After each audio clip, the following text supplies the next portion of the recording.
Caspar, thank you so much for joining us. Right. Your presentation was fantastic and looked at uncertainty and how humans deal with it. And in this environment, that has got to be a huge question and asset if somebody can deal with that.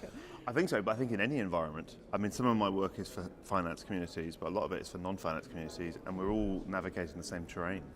And you obviously did that professionally for a while as a poker player. So how do you draw on that now to kind of talk about your experience there and in this world in private equity? So, well, my key point is that the thing about poker, the reason why it's a great metaphor and a great learning environment is because it's obviously uncertain. And the first thing that the human brain does in most uncertain environments is pretend that it's not so uncertain. Now, it does that for perfectly good reasons. We're not doing that because we're irrational or in denial or anything like that. It does that because in order to function, we need to believe that, broadly speaking, we know what's going to happen, right? Because otherwise we just go mad. And there are good arguments for questioning why we don't a lot more time. But poker is obviously uncertain. And so what we're trying to do is read the people and the situations, knowing that we'll never know exactly what the future is. So that's a perfect model.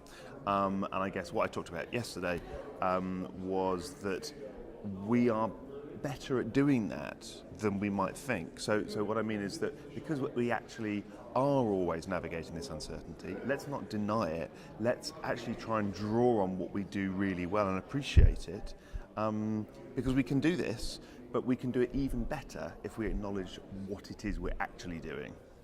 They talk a lot about this industry, particularly private equity, being a people business Yes. as well. So reading those situations and having those trust relationships is really important. That's right, yeah. I mean, if I was talking to people who are marketing chocolate bars, as I always say, then what they might be trying to read is, the market for chocolate, the demand for chocolate, that kind of thing. But you're absolutely right. Here is so much like a poker game because we're actually trying to read other people and assess whether, investing in this person is a good thing. And so I think the parallels are even stronger. But I think even if we're not trying to do that, the broad situation is we're using our instinct, our intuition, which is what I talked about yesterday, to read broad situations. And again, think about it, we're doing that every single day. Converse to that, though, there is this kind of current big buzzwords of things like big data and using analytics a lot more. Do you think that has a place as well and these things have to work together? Totally. If I get up and say your intuition's brilliant, I'm not saying big data's not. In fact, I'm going to put big data in a category here and just talk about data first of all. We've been using data and large sums of data for a long period of time now, and data is brilliant and data helps us, and who on earth would stick their head in the sand and say I'm not going to use data? Well, some people do actually, but I don't think we should. But let's take the US election because it's, we just threw it as we stand here having this conversation. Here you had billions of dollars worth of data in front of you, and at best it wasn't giving you the complete picture, and at worst it was giving you the wrong answer. And so what we really have to do with that data, and I think any data, is say, this is brilliant, data has given me a really good insight into the past, definitely, and even the present, snapshot of right now, but actually the best way of using that to think about the future is always to bring my own expertise and judgment to bear. What is going to be different about this situation compared to situations in the past? In the case of the US election, let's say, because people are writing whole essays on it, that a body of people who were represented within the 1,000 people in the survey were more keen, probably like leavers in the Brexit debate, to vote. And the data just wasn't reflecting that. So we should bring our own expertise to bear. Now then, there is something called big data. And the reason why big data is fascinating is because what big data is doing is exactly what I'm talking about intuition does, which is it can get access to a multiple of the kind of data that we're talking about here that we've traditionally used.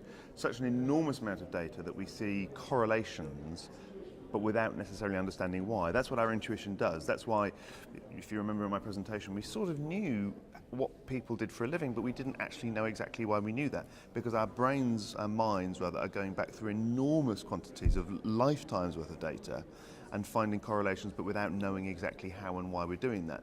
And actually that's a much better metaphor for what big data does. So big data is coming along and doing a completely different thing, and my word for this is outsourcing intuition. We've got an intuition's worth of data here in this set, but it's out of our brains, but we can use it without knowing exactly how. So for that reason, the combination of all those things is why it's important to have a place like this for all these people to come together and have those conversations and have those face-to-face conversations, because that's what makes this industry tick and work. Absolutely. Oh, so you mean in terms of, so I think there's two things there. I think first of all, I was going to say that we should have those conversations because the world is changing, whether we like it or not, and we're using data in different ways, and we should talk about that, sort of step back. But as you say, secondly, coming together at places like this is where we get to meet people. As you say, it's a people industry. It's like a big poker table. And have those conversations, and there's no replacement for that, as you say, that person-to-person interaction in this, or maybe any industry. So let's wait and see what cards are dealt at this big poker table. Absolutely. Thank you so much for joining us, Caspar. Pleasure. Great to talk.